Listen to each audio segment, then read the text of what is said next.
এই পৃথিবী ভরা যদি থাকে সরিষা, আকাশ পর্যন্ত উঁচা, মাওলানা রুম আলাইহির রাহমা তিনি বলছেন, আর সপ্ত আকাশের উপরে থাকে যদি একটি ছোট্ট পাখি, ওই পাখিটা পৃথিবীতে এসে একটা দানা নিয়ে যাবে, 7 আকাশের উপরে রাখবে, 70,000 বছর বিশ্রাম করবে, আবার আসবে আর একটা দানা নিয়ে গিয়ে 7 আকাশের উপরে রেখে 70,000 বছর বিশ্রাম করবে। মাওলানা রুম বলেন, এমনি করে ওই পাখিটি 70,000 বছরের বিরতিতে একটা একটা দানা নিতে নিতে তামাম পৃথিবীর সমস্ত দানাগুলি যদি 7 আকাশের উপরে নেওয়া হয়েও যায়, তবুও আল্লাহ রাব্বুল আলামিন মানুষের জন্য যে পরকালের জীবন তৈরি করেছেন সেই জীবনের শেষ হবে না। কি বিশাল, কি জীবন যার কোনো শেষ নাই। শুধু বিচারের দিনটা হবে 50,000 সানা মিম্মা তাউদ্দুন। দুনিয়ার হিসাব মতে যে তোমরা গণো, এই গণনা মতে 24 ঘন্টার দিন, 7 দিনের সপ্তাহ, 30 দিনের মাস, 52 সপ্তাহের বছর, এইভাবে করে মাস দিন যেভাবে তোমরা গণনা করো, 50,000 বছর পৃথিবীর 50,000 বছর যত বড় লম্বা, কিয়ামতে শুধু বিচারের দিনটাই হবে এত বড় লম্বা। সুবহানাল্লাহ। সুতরাং সেই পরকাল, এই পরকালের উপরে বিশ্বাস, এটা হলো সবচেয়ে গুরুত্বপূর্ণ একটি বিষয়। কোরআনে কারিমে সম্ভবত এমন কোন পৃষ্ঠা নাই যেখানে সরাসরি অথবা আকারে ইঙ্গিতে পরকালের কোনো কথা বলা হয় নাই। সম্ভবত কোরআনে কারিমের এমন কোন পৃষ্ঠা নাই। কোরআনে কারিমের ভেতরে মওত, হাসর, জাহান্নাম, জান্নাত, তারপরে সিরাত, মিজান, মানাজির কিয়ামত ইত্যাদি, অর্থাৎ মৃত্যুর পরের জীবন সম্পর্কে আল্লাহ পাক কোরআনে যা আলোচনা করেছেন তা যদি এক জায়গায় করা যায়, তা অন্তত গোটা কোরআন শরীফের 1/3 10 পারার সমান হয়ে যাবে। এখন চিন্তা করেন বিষয়টা কতই গুরুত্বপূর্ণ, যার জন্য কোরআনে কারিমে এতটা বিরাট, কোরআনের 1/3 আল্লাহ পাক পরকাল সম্পর্কে আলোচনা করেছেন। খুবই গুরুত্বপূর্ণ বিষয়। এই পরকালের উপরে যারা ঈমান আনবে না, পরকালকে যারা বিশ্বাস করবে না, তাদের সম্পর্কে আল্লাহ পাক বলছেন, ওয়াল্লাযীনা কাযযাবু বিআয়াতিনা ওয়া লিকাইল আখিরাতি হাবিতাত আমালুহুম। পরকালকে যারা বিশ্বাস করবে না, আখিরাতের দিনের পরে যাদের ঈমান থাকবে না, যারা বিশ্বাস করবে না, তাদের জীবনের সমস্ত ভালো কাজগুলি আল্লাহ রাব্বুল আলামিন বরবাদ করে দিবেন। তাদের জীবনের কোনো কাজের কোনো মূল্য নাই, সমস্ত কাজগুলি নিষ্ফল, বেকার, যারা নাকি পরকালকে বিশ্বাস করবে না। পরকালের বিশ্বাসটাই হচ্ছে মানুষের জীবনের সবচাইতে নৈতিকতার মূল ভিত্তি। একটা মানুষের চরিত্র ভালো হওয়ার জন্য পরকালের বিশ্বাসটা সবচেয়ে বড় জিনিস। মানুষ ভালো মন্দ, পরকালের দরকারটা কি? প্রশ্ন উঠতে পারে, পরকালটা না হলে কি হইতো? পরকালটা এই জন্য হবে, এই জন্য দরকার যে পৃথিবীতে মানুষ অনেক ভালো কাজ করে, আবার অনেক খারাপ কাজও করে, দুরকমই করে। যত ভালো কাজ করে, এই ভালো কাজের পুরস্কার পৃথিবীতে দেওয়া সম্ভব নয়। একটা মানুষ এত ভালো কাজ করলো, নামাজ পড়লো, রোজা রাখলো, হজ করলো, যাকাত দিল, তারপরে আল্লাহর দ্বীন প্রতিষ্ঠার জন্য কষ্ট করলো, জেল খাটলো, জরিমানা দিল, ফাঁসির মঞ্চে চড়লো, তার এত ভালো কাজের পুরস্কার এই পৃথিবীতে দেওয়া সম্ভব নয়। এজন্য এমন একটা সময় দরকার যেখানে এগুলি, এই বিরাট একটা লম্বা সময় তাকে পুরস্কার দেওয়া যায়, সেজন্য পরকালের প্রয়োজন। আবার পৃথিবীতে এমন বহু লোক আছে যারা এত অন্যায় করে যে অন্যায়ের শাস্তি পৃথিবীতে এই সীমিত সময় দেওয়া সম্ভব নয়।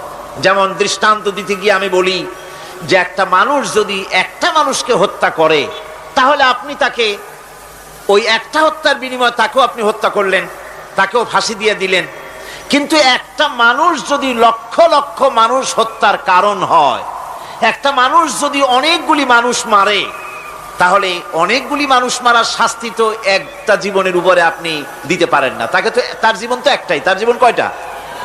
একটা গুলি করলেন, ফাঁসিতে দিলেন, তার একটা জীবন গেল। কিন্তু সে তো মেরেছে অনেক, তার কারণে তো লক্ষ লক্ষ মরছে।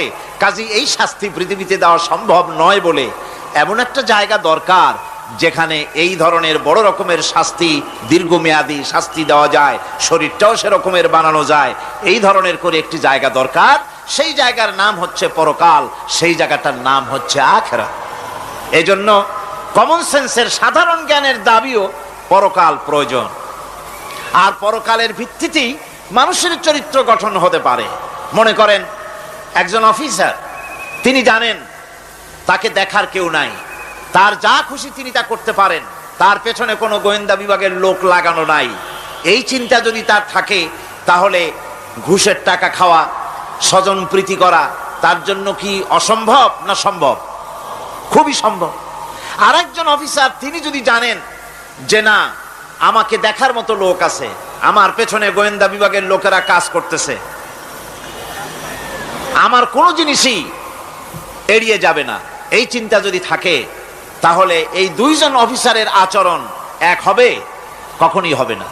একজনের আচরণ হবে খুবই সংযত, আর একজনের আচরণ হবে খুবই অসংযত।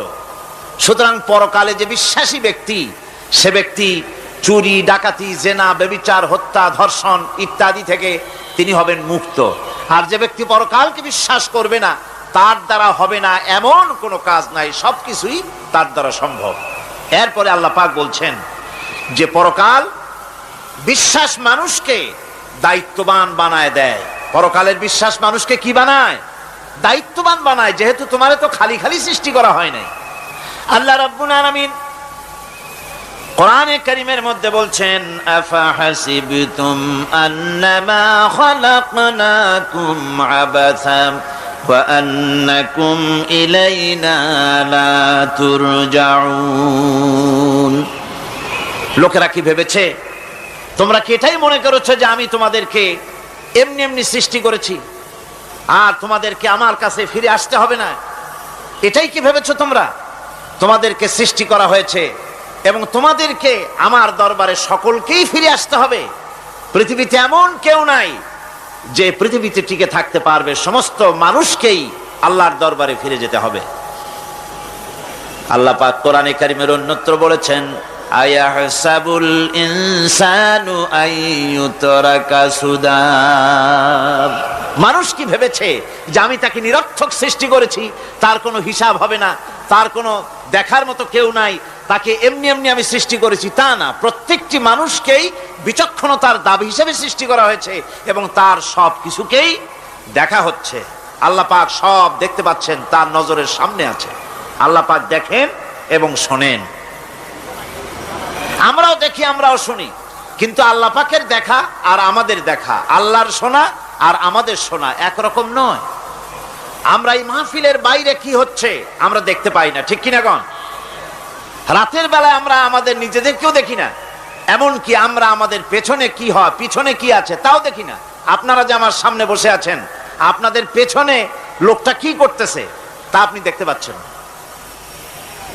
মেঘ হলে মেঘের উপরে কি হয় দেখতে পাই না, কুয়াশার মধ্যে দেখতে পাই না, গাছের আড়ালে কি দেখতে পাই না, পাহাড়ের আড়ালে কি দেখতে পাই না। তারপরে শোনার ব্যাপারে একটা নির্ধারিত এলাকার আওয়াজ আমাদের কানে আসে, এর বাইরের কিছু আমরা শুনতেও পাই না। আল্লাহ রাব্বুল আলামিনের কি এরকম অবস্থা নাকি? কি বলেন, এরকম অবস্থা? আল্লাহ সব দেখতে পান, সব শুনতে পান, এমন তার চোখের সামনে কোন অবস্ট্রাকশন নাই। তার চোখের সামনে কোনো জিনিস অন্তরায় হয়ে দাঁড়াতে পারে না। কেউ কোনো জিনিস তার চোখের সামনে বাধার সৃষ্টি হতে পারে না। তাকে কেউ দেখতে পারে না, কিন্তু তিনি সবাইকে দেখতে পান।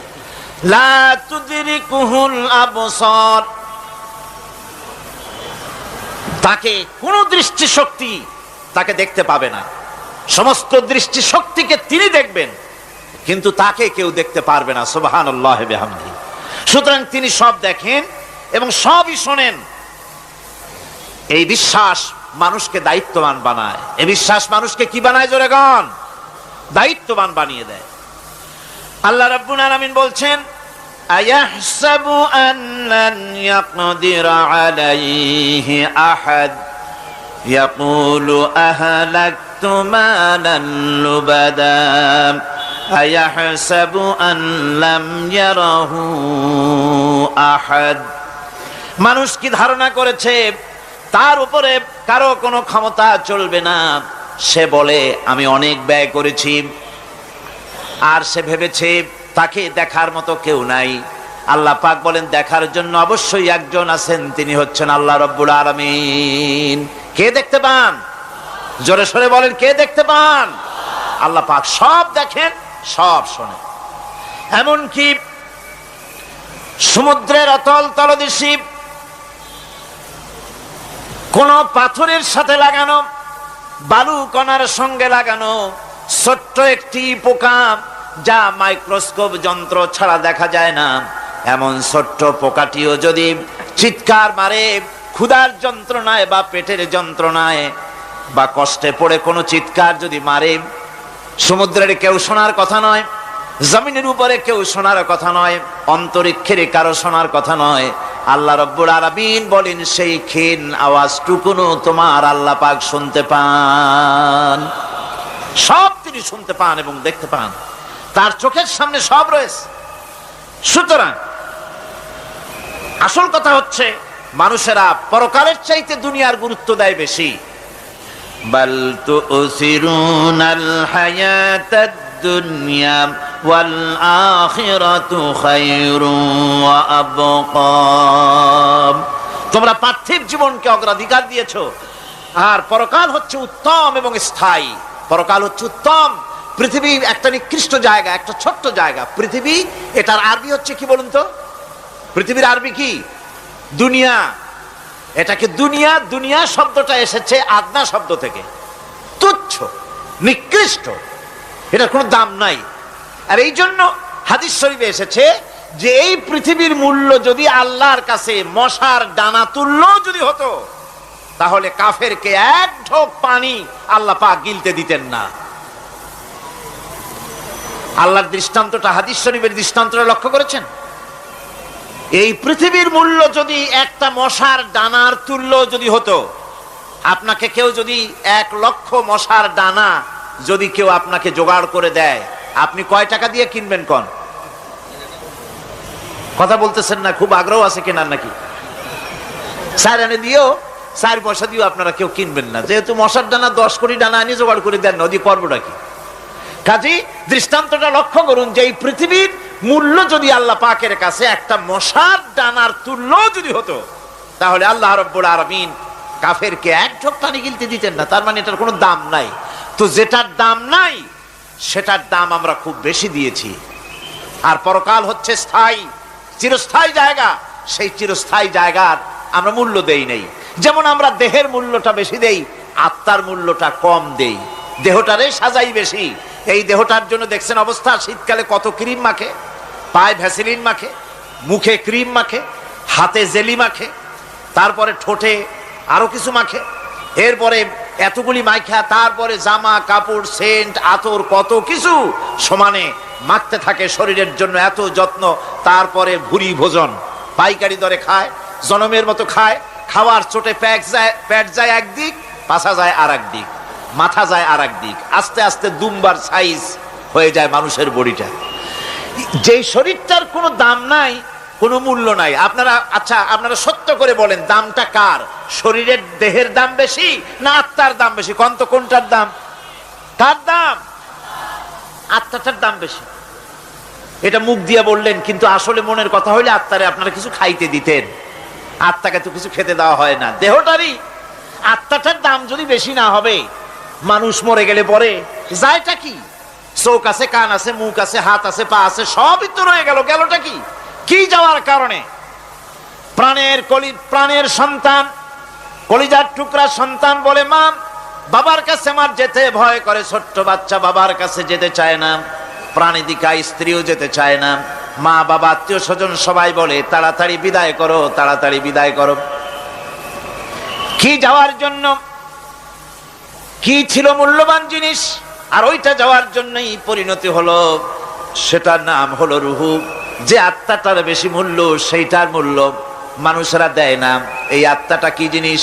আল্লাহ পাক নবীর কাছে প্রশ্ন করা হয়েছে রূহ সম্পর্কে, আল্লাহ তার জবাব দিয়েছেন, ওয়াইয়াস আলুনাকা আনির রূহ কুলির রূহু মিন আমরি রাব্বি। নবী হে, আপনাকে প্রশ্ন করা হয় রূহ কি জিনিস, আপনি বলুন এটি হচ্ছে আল্লাহর হুকুম। আল্লাহর একটা হুকুম মানুষের ভিতরে কাজ করে, এটা এতই গুরুত্বপূর্ণ। ওটা থাকলে আমরা বাঁচি, ওটা না থাকলে আমরা মরে যাই। এখন যেটার গুরুত্ব বেশি সেটাতে খাইতে দেই না, সেটার জন্য কোনো যত্ন নাই, খোঁজ নাই, খবর নাই। সকালবেলায় ব্রেকফাস্ট, নাস্তা, লাঞ্চ, ডিনার, বিকালের চা, ফল ফলারি, কোনো জিনিসের অভাব নাই, সমানে খায় আর সমানে শরীরটারে বাঁচায়। আর যেটার কারণে বডিটা বাঁচে তার কোনো খোঁজ খবর নাই, ওটারও কিছু খাবার দিতে হবে। ওটারে কি খাওয়াবেন? ওটাই কি ফুলকপি খাবে? শীতের দিনে লাল শাক খাবে? লট্টা মাছ খাবে নাকি? খাবে না। রূপচান্দাও খাবে না। শীতকালের ভাপা পিঠাও না, ধুপি পিঠা কি কন আপনারা, এগুলোও খাবেন। সুতরাং এই যে শরীর, আপনার আত্মাটা, ওরে খাইতে দিবেন কি? ও কচু খায় না, মূলাও খায় না, দুধও খায় না, পনিরও খায় না, ঘিও খায় না, মাছ গোশতও খায় না। যেহেতু এই আত্মাটা এসেছে রূহের জগৎ থেকে, তাই ওর খাদ্য এই পৃথিবীতে বানানো হয় নাই। দেহ তৈরি হয়েছে মাটি থেকে, মাটির উপাদান দিয়ে, সেজন্য তার খাদ্য বানানো হয়েছে মাটির উপাদান দিয়ে। আর আত্মা যেহেতু এসেছে আল্লাহর কাছে থেকে, রূহের জগৎ থেকে, সেজন্য আল্লাহ রাব্বুল আলামিন আত্মার খাদ্য পাঠিয়েছেন লৌহ মাহফুজ থেকে। খাদ্যের নাম হচ্ছে তেলাওয়াতে কোরআন। তেলাওয়াতে কোরআন। কোরআনে কারীম তেলাওয়াতে আত্মার সমৃদ্ধি হতো। কোরআনে কারীমের তেলাওয়াত, অনুধাবন, এর দ্বারা আত্মার সমৃদ্ধি হতো। যেহেতু কোরআন হচ্ছে রূহের খোরাক, সেই খোরাক দেওয়া হচ্ছে না তাকে। কাজে আমি বলতেছিলাম যে যে জিনিসের মূল্য বেশি আমরা তার মূল্য দিতে জানি না, যেটার মূল্য কম সেটার মূল্য দেই বেশি। অনুরূপ ভাবে এই পৃথিবীর কোনো দাম নাই, আল্লাহ পাক বলছেন, সেই জিনিসটার মূল্য আমরা বেশি দিলাম, আর পরকালের চিন্তা আমাদের দিল থেকে উবে গেল।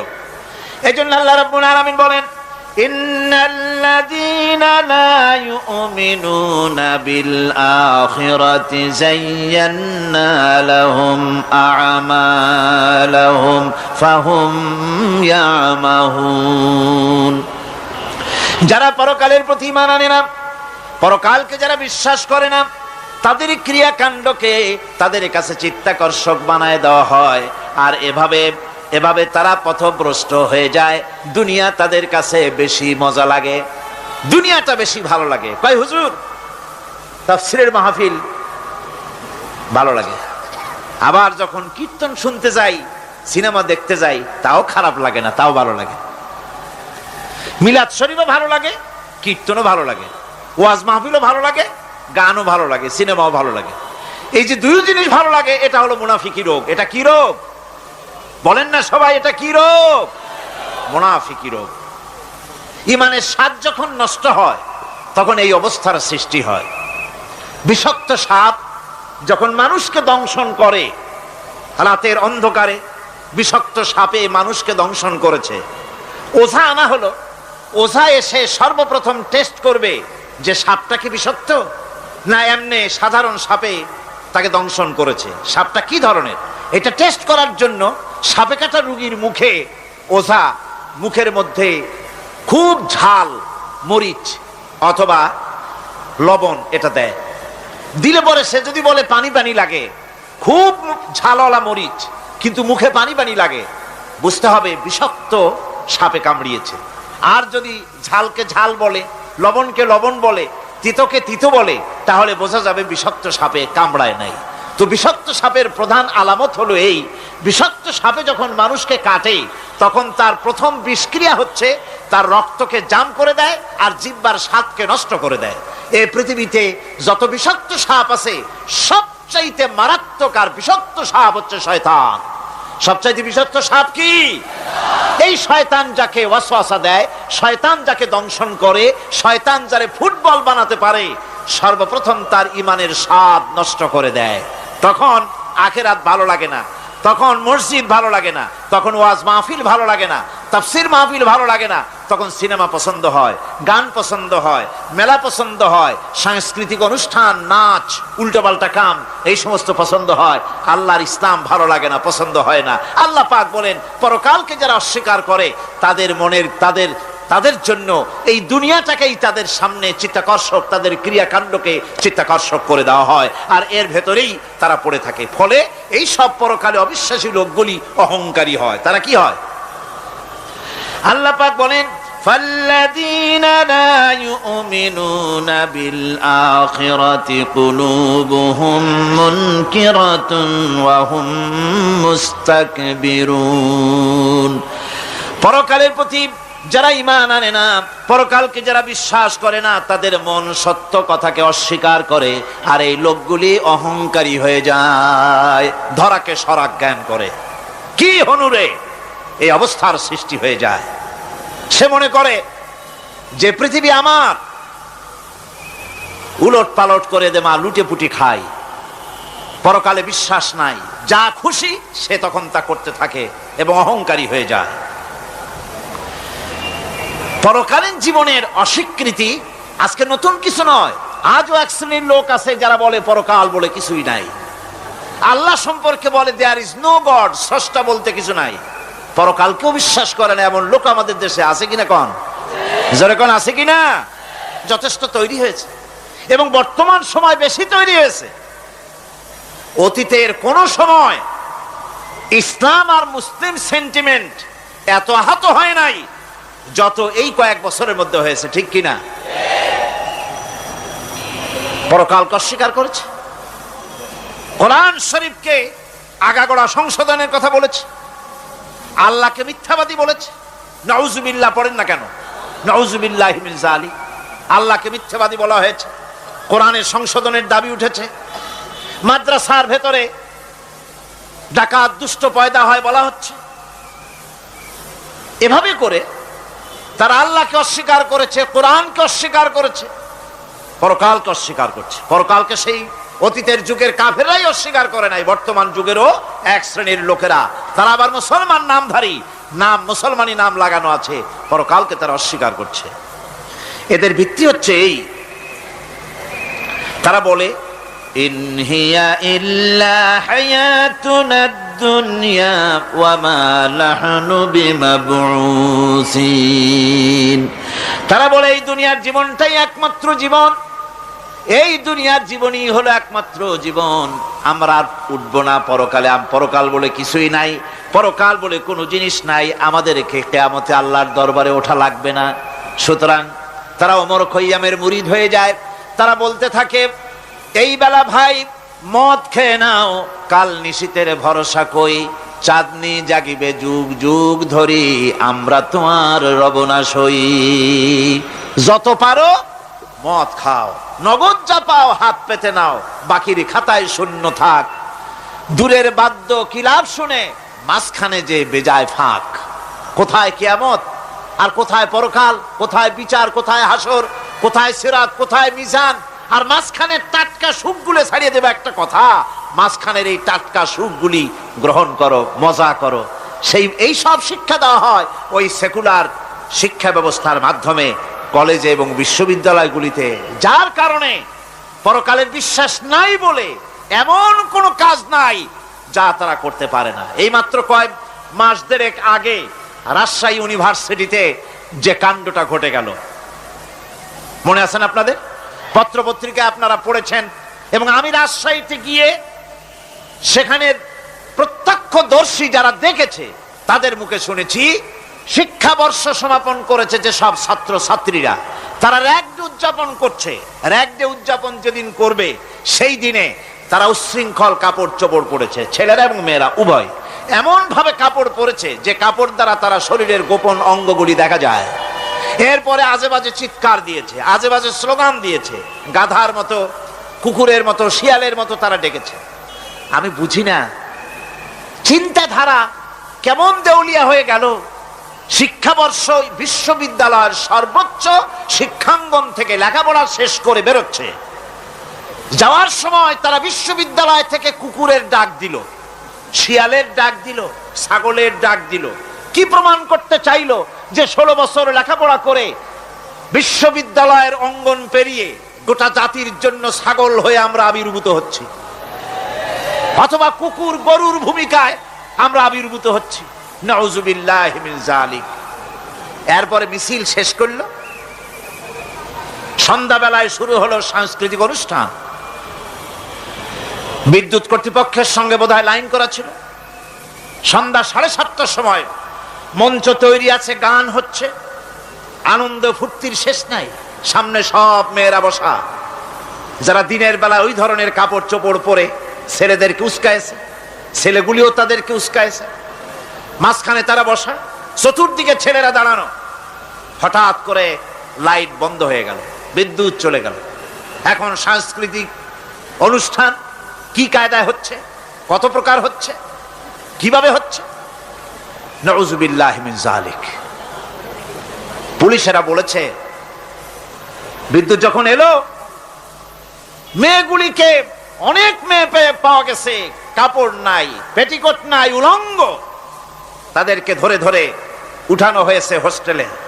পরের দিন সকাল বেলায় মাঠ ভর্তি ভাঙা কাচের চুড়ি, ভ্যানিটি ব্যাগ, চশমা, কাপড় চোপড় ছিড়িয়ে ছটিয়ে চতুর্দিকে পড়ে আছে। এই হলো শিক্ষা। নাউযুবিল্লাহি মিন যালিক।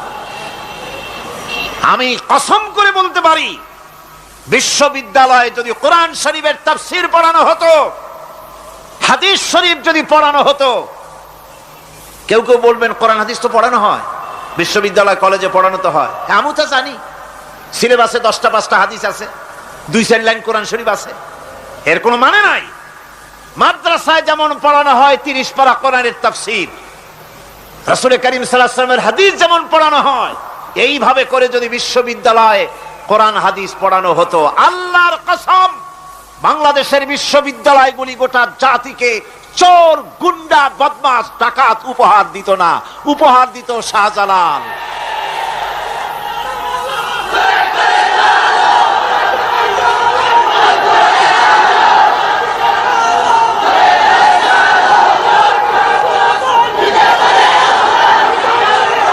গোটা জাতির জন্য বিশ্ববিদ্যালয় সমূহ উপহার দিতে পারত।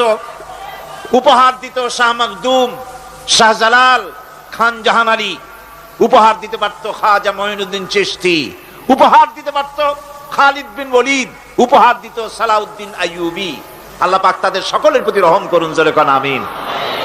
এরকম উপহার গোটা জাতিকে তারা দিতে পারত। কথা ঠিক কিনা গণ? সুতরাং পরকালকে অস্বীকার করাই হচ্ছে এর মূলভূত কারণ। সেকুলার শিক্ষা ব্যবস্থা হচ্ছে এর মূলভূত কারণ। এই জন্য কোরআনে কারীম আল্লাহ পাক বলছেন, লাইসাল বিররা আন তুওয়াল্লু বুজুহাকুম কিবালাল মাশরিকি ওয়াল মাগরিব। পূর্ব পশ্চিমে কয়বার মাথা ঘুরালা, এইটাই তোমার পুণ্যবান সৎ কাজ হওয়ার এটা নমুনা নয়। প্রকৃতপক্ষের সৎ কাজ হচ্ছে আল্লাহ বিশ্বাস করা এবং পরকালে বিশ্বাস ভিত্তিক জীবন গড়া। ওই কাফেরেরা বলতো, وقالوا ما هي إلا حياتنا الدنيا نموت ونحيا وما يهلكنا إلا الدهر। আল্লাহ রাব্বুল আলামিন বলেন, এই কাফেররা বলতো দুনিয়ার জীবনটাই তো আসল জীবন, আমরা মরবো না, আমরা এখানেই থাকবো, এই জীবনটাই হলো আসল জীবন, এখানেই বাঁচবো, এখানেই মরবো, আমরা পরকাল বলে কোনো জিনিস নাই, আমাদের কোনো ওঠা লাগবে না, যা কিছু হয় যুগের আবর্তন ছাড়া কিছুই হয় না।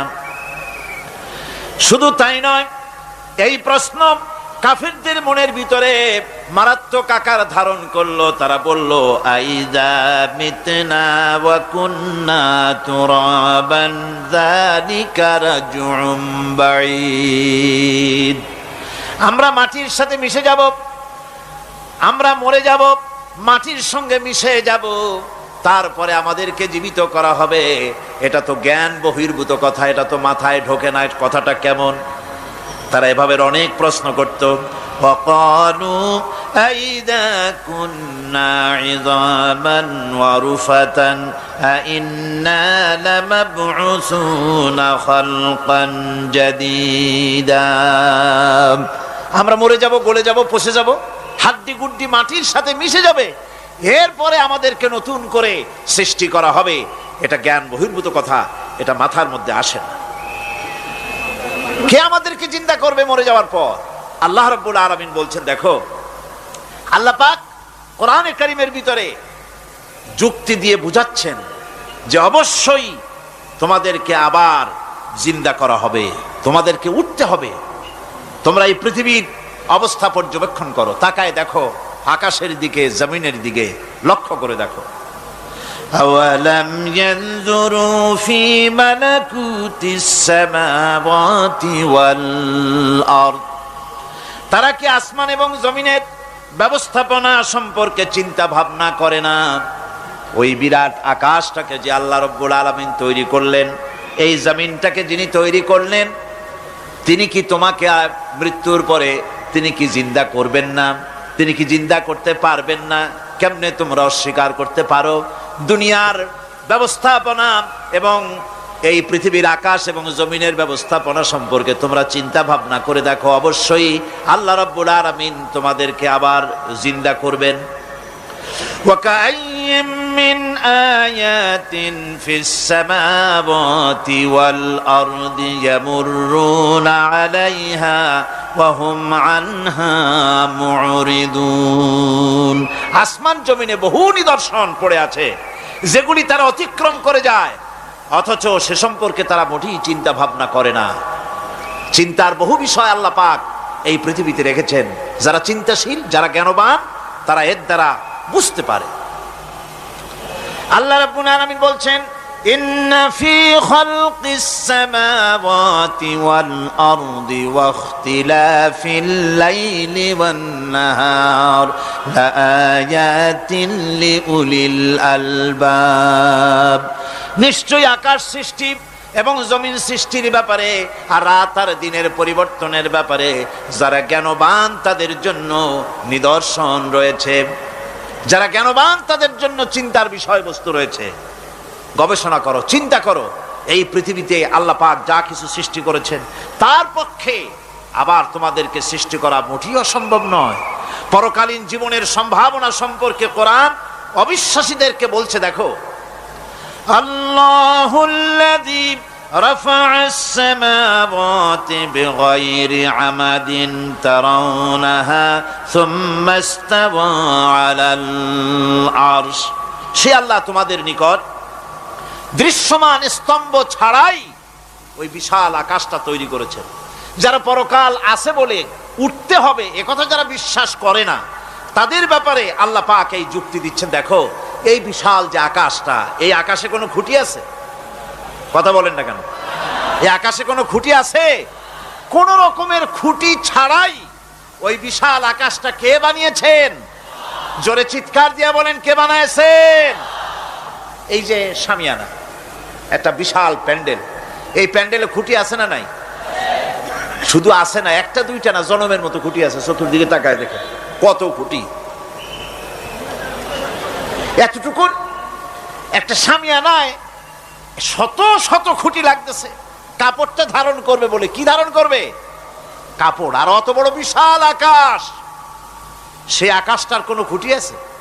আল্লাহ পাক বলছেন, কোন দৃশ্যমান খুঁটি ছাড়াই এত বড় বিশাল আকাশটা তোমার মাথার উপরে দাঁড়িয়ে আছে এবং আল্লাহ পাক আরশের উপরে দীপ্তমান হয়ে আছেন।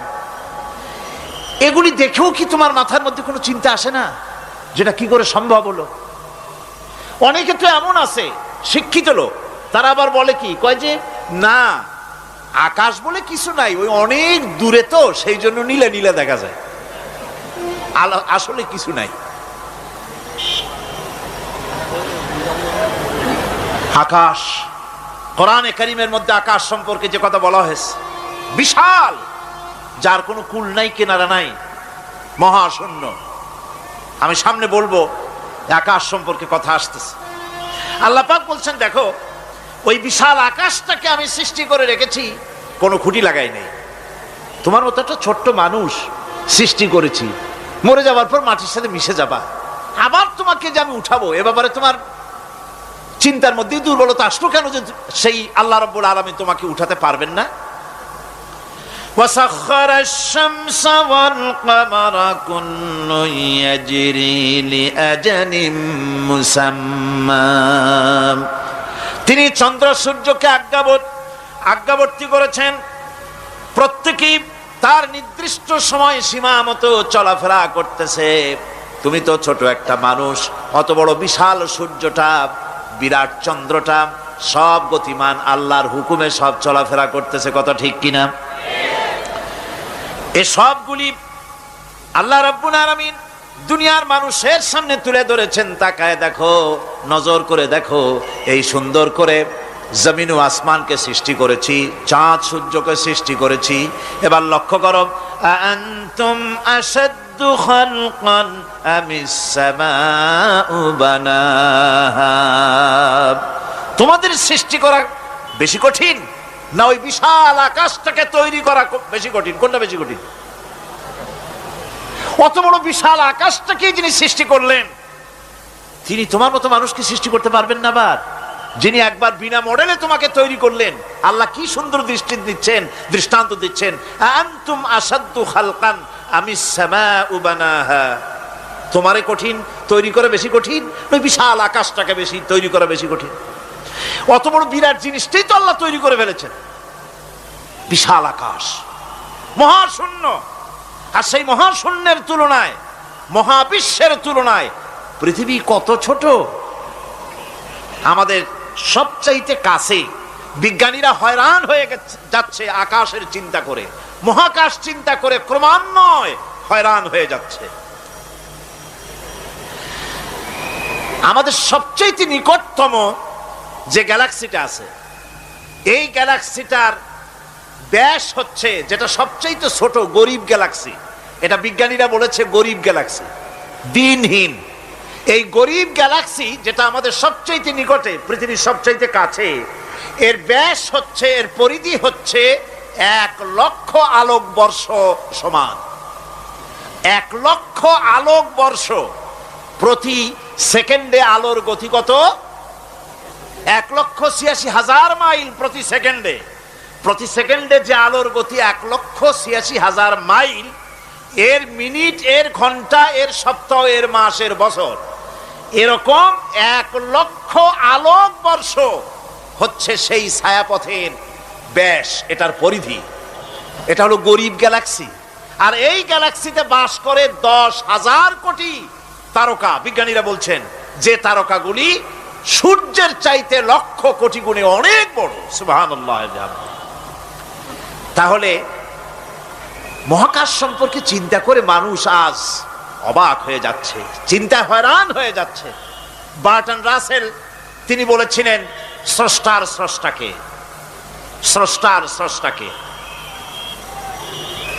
এর জবাব আরেকজন বিজ্ঞানী লিখেছেন যে স্রষ্টার স্রষ্টাকে এই চিন্তা তো সৃষ্টিতে করতে পারবে না। স্রষ্টার কোনো স্রষ্টা নাই। পৃথিবীতে যত স্রষ্টা আছে, মাইক যে তৈরি করেছে সেও একজন স্রষ্টা, ঠিক কিনা? কোন কথা বোঝেন তো আমার? মাইক যে তৈরি করেছে সেও একটা স্রষ্টা, ওই প্যান্ডেল যে তৈরি করেছে সেও একটা স্রষ্টা, চেয়ার টেবিল যে সৃষ্টি করেছে সেও একটা স্রষ্টা। কিন্তু এরা কেউ পূর্ণাঙ্গ স্রষ্টা নয়, কারণ এই মাইকটা তৈরি করার যত উপাদান, সমস্ত উপাদান আল্লাহ রাব্বুল আলামিনের তৈরি করা। কথা ঠিক কিনা? তুমি শুধু অ্যাসেম্বল করেছো, তুমি শুধু এগুলোকে এক জায়গায় করেছো। তোমার বাপেরও ক্ষমতা নেই লোহা তৈরি করা। পারবা লোহা তৈরি করতে? আরে কথা কন না কেন মিয়া সাহেব? পারবেন লোহা তৈরি করতে? পারবেন একটা বাঁশ বানাইতে? বাঁশ হোক, লোহা হোক, যা সব বাদ দেন, মাথার একটা চুল বানাইতে পারবেন? পাট দিয়া, রং দিয়া পরচুলা বানাইতে পারবেন, কিন্তু চুলের মতো করে একটা চুল বানাইতে পারবেন না। মানুষের শরীরের রক্তের মতো করে এক ফোঁটা রক্ত মানুষের শরীরের বাইরে বানান তো দেখি। তাহলে মানুষের যখন রক্তের প্রয়োজন হয়, তখন মানুষের কাছ থেকে রক্ত ধার নেওয়া লাগতো না, ফ্যাক্টরিতে রক্ত তৈরি হয়ে থাকতো, কোনো অসুবিধা হতো না। এক ফোঁটা রক্ত বানানোর শক্তি গোটা পৃথিবীর মানুষের নয়। সুতরাং তোমরা স্রষ্টা হলেও তোমরা হচ্ছ নাকের স্রষ্টা। ধার করো, অন্যের জিনিস ধার করিয়ে বানাও। মুকাম্মাল স্রষ্টা হচ্ছেন কে? আসল স্রষ্টা কে? এরকম বললে হবে না। গায়ের সমস্ত শক্তি দিয়া বলেন আসল স্রষ্টাকে। ওই বিজ্ঞানী বলছেন যে বার্টন রাসেল বলছে স্রষ্টার স্রষ্টাকে, স্রষ্টার স্রষ্টা তুমি খুঁজে পাবে না, তোমার মাথায় ঢুকবে না। আগে সৃষ্টি চিন্তা করো। তিনি বলেছেন একটা লবণ, একটা লবণের কণা, লবণ বলেন তো, একটা লবণের কণা, এক কণা লবণের ভেতরে যে কেলাস থাকে, এর ভিতরে যে সমস্ত উপাদান থাকে, সেই লবণের কণাগুলির মধ্যে কতগুলি উপাদান থাকে, সেই উপাদানগুলি চিন্তা করতে 1000 বার্টন রাসেলের মস্তিষ্কের প্রয়োজন। তো একটা লবণ কণার ভিতরে কি আছে সেইটাকে উদ্ধার করার জন্য যদি 1000 বার্টন রাসেলের মস্তিষ্ক লাগে, তাহলে গোটা বিশ্ব আকাশ আর জমিন যিনি সৃষ্টি করেছেন তাকে চিন্তা করা কি তোমার মগজে কুলাবে? দুনিয়ার প্রথম দিন থেকে শুরু করে কিয়ামত পর্যন্ত মানুষ, যত মানুষ এসেছে আর যত মানুষ আসবে, স্রষ্টা সম্পর্কে চিন্তা করার একটা অসম্ভব ব্যাপার। স্রষ্টার সামনে শুধু মাথাই নত করবা। তিনি কোত্থেকে এসেছেন, তিনি কে জানার দরকার নাই, তিনি আল্লাহ। তার নাম কি? মাথা নত করে দাও সামনে। তিনি আল্লাহ, সর্বশক্তিমান আল্লাহ, রব্বুল ইজ্জত ওয়াল জালাল। তিনি ছিলেন, তিনি আছেন, তিনি থাকবেন। তিনি অনন্ত, তিনি অসীম, তিনি চিন্ময়, তিনি অব্যয়, তিনি অক্ষয়, তিনি শাশ্বত, যার কোনো শুরু নাই, যার কোনো শেষ নাই। সুবহানাল্লাহ পড়ে। সুতরাং সেই মহান আল্লাহ রাব্বুল আলামিন তিনি বলছেন, বান্দারা তোমারে বানানো কঠিন না ওই বিশাল আকাশটা বানানো কঠিন? অত বড় বিশাল আকাশটাই তো আমি তৈরি করেছি। তোমার মৃত্যুর পরে তোমাকে জিন্দা করা মোটেই কোনো কঠিন ব্যাপার নয়, এটা খুবই সহজ। ভাইরা আমার, আল্লাহ সুবহানাহু ওয়া তাআলা পৃথিবীর মানুষকে এসব দৃষ্টান্ত দিয়ে সুন্দর করে মানুষকে বুঝাচ্ছেন, তিনি মানুষকে পরিষ্কার করে বুঝিয়েছেন। আল্লাহ পাক বলেন,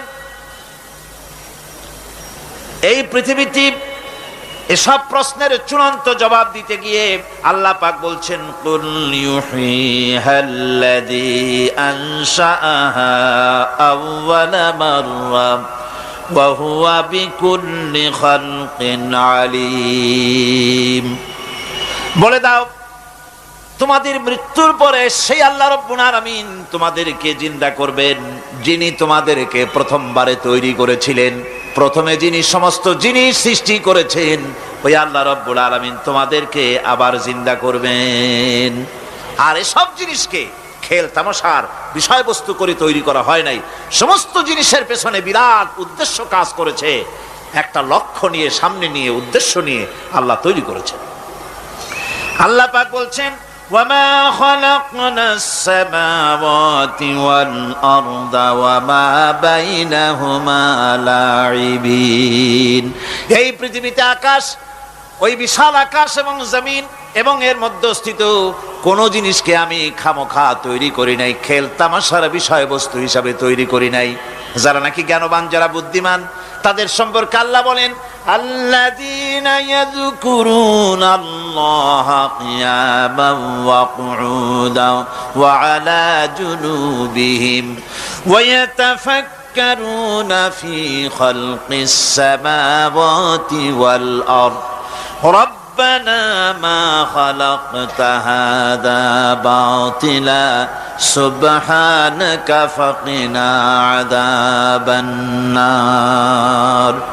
যারা নাকি জ্ঞানবান, যারা চিন্তাশীল, যারা শুধু পাইকারি দরে খায় আর ঘুমায় না, যারা চিন্তা ভাবনা করে, তারা দাঁড়ানো অবস্থায়, বসা অবস্থায়, সব অবস্থায়, আকাশ জমিন, রাত দিনের পরিবর্তন, মানব সৃষ্টি, এ সব কিছু চিন্তা গবেষণা করে বলে, রব্বানা মা খালাকতা হাযা বাতিলা, এ কোনো কিছুই তুমি নিরর্থক ভাবে সৃষ্টি করনি, সবগুলোই তুমি বিশেষ উদ্দেশ্য নিয়ে তৈরি করেছো। ফাকিনা আযাবান নার, সুতরাং আমাকে জাহান্নামের আগুন থেকে তুমি রক্ষা করো, আমাকে তুমি রক্ষা করো। আমরা সবাই বলি আমিন। চিন্তাশীল এবং গবেষক যারা, তারা এভাবে চিন্তা ভাবনার মাধ্যমে এ সব কিছু তারা বুঝতে পারে যে এই পৃথিবী খেল তামাশার বিষয় নয়। এই পৃথিবীকে আল্লাহ পাক এমনি এমনি তৈরি করেন নাই, দুনিয়ার মানুষগুলিকেও খামোখা সৃষ্টি করেননি, এর পেছনে বিরাট উদ্দেশ্য কাজ করেছে এবং আমাদের সকলকেই আল্লাহ রাব্বুল আলামিনের কাছে হাজির হতে হবে।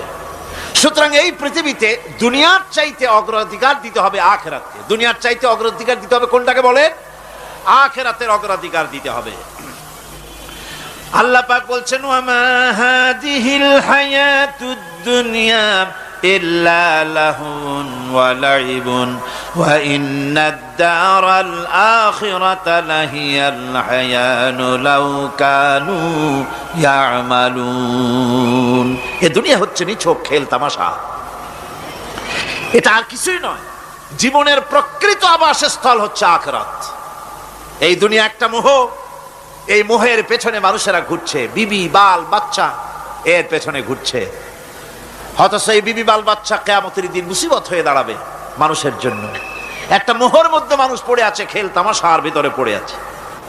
আল্লাহ পাক বলছেন, কুল মাতাউদ দুনিয়া কালিলুন ওয়াল আখিরাতু খায়রুল লিমান ইত্তাকা। বলো, দুনিয়ার সমস্ত সম্পদ খুবই নগণ্য, আর যে ব্যক্তি পরকালকে বিশ্বাস করে, পরকালের কামনা করে, সেই খোদাভীরু লোকদের জন্য পরকাল হচ্ছে প্রকৃত আবাসস্থল। সেই জায়গাটাই হলো আসল জায়গা। ওই জায়গার জন্য কিছু তৈরি করতে হবে। কোরআনে কারিমে রব্বুল আলামিন বলছেন, আরাদিতুম বিল হায়াতিদ দুনিয়া মিনাল আখিরাহ ফামা মাতাউদ দুনিয়া ফিল আখিরাতি ইল্লা কলিল। তোমরা কি পরকালের জীবনের বিনিময় এই দুনিয়ার জীবনটাই বেশি পরিতুষ্ট হয়েছ? অথচ দুনিয়ার জীবনের সুখ সম্পদ তো পরকালের তুলনায় খুবই নগণ্য। পরকালের সুখ অনেক বেশি, পরকালের দুঃখটাও অনেক বেশি, সুখটাও অনেক বেশি। পরকালটা স্থায়ী। সুতরাং দুনিয়ার মোহে না পড়ে পরকালের জন্য জীবনটাকে পরকাল ভিত্তিক জীবন তৈরি করো। আল্লাহ পাক বলছেন, ফাম্মা মান তাগা ওয়া আসারাল হায়াতাদ দুনিয়া ফাইন্নাল জাহিমা হিয়াল মাওয়াব। অতঃপর যে ব্যক্তি বিদ্রোহ করেছে এবং দুনিয়ার জীবনকে অগ্রাধিকার দিয়েছে, তার জায়গা হচ্ছে জাহান্নাম। জোরে বলেন নাউজুবিল্লাহ। যে ব্যক্তি আল্লাহর সঙ্গে বিদ্রোহ করেছে আর পরকালের জন্য পাথর জোগাড় করে নাই, দুনিয়াকে অগ্রাধিকার দিল, পরকালকে ভুলে গেল, তার জায়গা হলো জাহান্নাম। ওয়া আম্মা মান খাফা মাকামা রাব্বিহি ওয়া নাহান নাফসা আনিল হাওয়া ফাইন্নাল জান্নাতা হিয়াল মাওয়াব। আর যে ব্যক্তি আপন প্রভুর সামনে উপস্থিত হওয়াকে ভয় করেছে এবং আপন প্রবৃত্তিকে লালসা মুক্ত করেছে, লালসার হাত থেকে রক্ষা করেছে, আল্লাহ রব্বুল আলামিন কিয়ামতের দিন তার জন্য রেখে দিয়েছেন জান্নাত। তার জন্য কোন জায়গা? জান্নাত। আমাদেরকে পরকাল ভিত্তিক জীবন যাপন যদি করি, তাহলে কবরের জবাবগুলি খুব আসান হবে। আর যদি পরকাল ভিত্তিক জীবন যাপন না হয়, কবরটা মুসিবত হয়ে যাবে। হযরত ওসমান রাদিয়াল্লাহু তাআলা আনহু কবরের কাছে গিয়ে খুব কাঁদতেন। সাহাবায়ে কেরাম প্রশ্ন করেছেন, হুজুর, রাসূল করিম সাল্লাল্লাহু আলাইহি ওয়াসাল্লাম যখন জান্নাত ও জাহান্নামের ওয়াজ করেন, তখনও তো এত বেশি আপনি কাঁদেন না, যত বেশি কাঁদেন কবরের কাছে এসে, কারণ কি? হযরত ওসমান রাদিয়াল্লাহু তাআলা আনহু বলতেন, আমার সাথীরা, আমি আমার হাবিবের কাছে, আল্লাহ রাব্বুল আলামিনের রাসূলের কাছে আমি শুনেছি, এই কবরটাই হলো প্রথম স্টেশন, এই কবরটাই হলো প্রথম ইমিগ্রেশন কাউন্টার। এই জায়গায় যদি কেউ ধরা পড়ে যায়, কারো যদি চার্জশিট হয়ে যায়, সব জায়গায় ধরা পড়ে যাবে। হাসরে মিজানে সিরাতে কোনো জায়গায় নাজাত পাবে না। আর এই কবরটা যদি কেউ মুক্তি পেয়ে যায়, মিজান সিরাত হাসর সব জায়গা থেকে আল্লাহ তারে ভালোভাবে পার করে দিবেন। এটা হলো আসল জায়গা, মারাত্মক জায়গা, খুব মারাত্মক জায়গা। আমি এটাকে ইমিগ্রেশন কাউন্টার বলেছি আমার ভাষায়। ইমিগ্রেশন কাউন্টার, যারা বিদেশ ভ্রমণ করেছেন তারা জানেন। লন্ডন যাবেন, আমেরিকা যাবেন, সৌদি আরব যাবেন, যে কোনো বিদেশে যাবেন, গেলেই পাসপোর্ট তারা দেখবে। পাসপোর্টে আপনার ন্যাশনালিটি কোনটা সেটাই তারা জানতে চাইবে। আপনি কোন দল করেন এটা তারা জানতে চাইবে না। আপনি কোন ভাষায় কথা বলেন তাও তাদের জানার দরকার নেই। প্রথমেই তারা আপনার ন্যাশনালিটি দেখবে, আপনার আইডেন্টিটি কি তারা জানতে চাইবে। তারপরে যদি স্যাটিসফ্যাক্টরি হয় আপনাকে ভিসা দিয়ে ভেতরে ঢুকবার ব্যবস্থা করে দেবে। আর যদি তারা স্যাটিসফাইড না হয় তাহলে আপনাকে মেহমানখানায় ঢুকানো হবে গ্রেফতার করে। আপনি আন্দাজ এখানে আসছেন কেন? এই জন্য কবর হচ্ছে এ ধরনের একটি ইমিগ্রেশন কাউন্টার।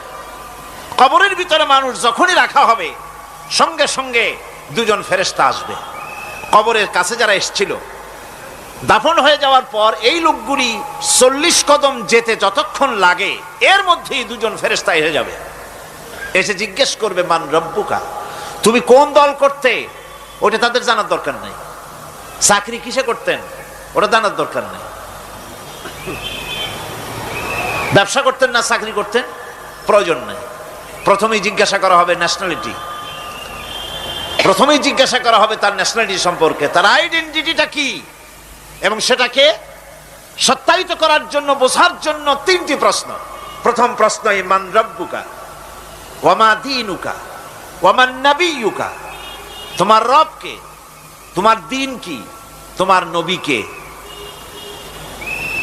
যদি এই ব্যক্তি বেঈমান হয়, মুনাফিক হয়, সে বলবে হায় হাতা লা আদরি, হায় হাতা লা আদরি, জানি না আমার রবকে, আমি জানি না। তোমার দিন কি, দিন কারে কয় বুঝি না। এরপরে আল্লাহর নবী জনাবে মুহাম্মদ রাসূলুল্লাহ সাল্লাল্লাহু আলাইহি ওয়াসাল্লামকে দেখানো হবে, বলা হবে মা কুনতা তাকুলু ফি হাদার রাজুল, এই ব্যক্তি সম্পর্কে তোমার ধারণা কি নিকে? বলবে আমি চিনি না। নাউযুবিল্লাহ। বাস, এরপরে তার যা হবার তাই শুরু হয়ে যাবে। আর যদি বান্দাটা মুমিন হয়, প্রশ্ন করা হবে মান রব্বুকা, জবাব দেবে রব্বি আল্লাহ, আমার রব আল্লাহ রাব্বুল আলামিন।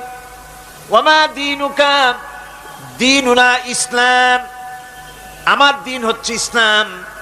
এরপরে আল্লাহর নবীকে দেখানো হবে। কয়েক রকমের বর্ণনা আছে।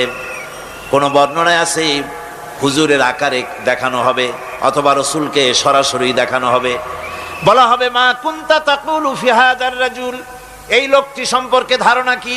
মুমিন ব্যক্তি বলবে হাদা নবিয়ুনা মুহাম্মাদুর রাসূলুল্লাহ সাল্লাল্লাহু আলাইহি ওয়াসাল্লাম, ইনি আমার তো সেই নবী মুহাম্মাদুর রাসূলুল্লাহ সাল্লাল্লাহু আলাইহি ওয়াসাল্লাম। আমরা যেন এই রকমের জবাব দিতে পারি, আল্লাহ কবুল করো। সকলে জোরে কোন আমিন। জবাব হয়ে যাওয়ার পর গায়ব থেকে আওয়াজ আসবে ফাফরিশু বিল জান্নাতি ওয়ালবিসু বিল জান্নাহ, ও আমার ফেরেশতারা আমার এই বান্দাকে জান্নাতের পোশাক পরায়া দাও আর কবরটাকে জান্নাতের বিছানা বিছায়া দাও। জান্নাতের পোশাক পরায় দাও, জান্নাতের বিছানা বিছায়া দাও। ইলা মাদ্দা বাসারিহি, তার চোখের দৃষ্টি যতদূর যায় কবরটা ততটা প্রশস্ত করে দাও। এরপর বেহেশতের পোশাক পরাইয়া বেহেশতের বিছানা বিছায়া ফেরেশতা বলবে নম কানাউমুল উরুস, ঘুমিয়ে যাও। দুলামিয়া যেমন বাসর সজ্জায় নতুন বউ নিয়ে আরামে ঘুমায়, এরকম আরামে ঘুমায় যাও। ইলা ইয়াউমিল কিয়ামা, কিয়ামত পর্যন্ত ঘুমায় থাকবে, আরামে ঘুমিয়ে থাকবে। এরপরে সিংগায় ফুৎকার হবে, সিংগার ফুৎকারের আওয়াজে তার ঘুম ভেঙে যাবে।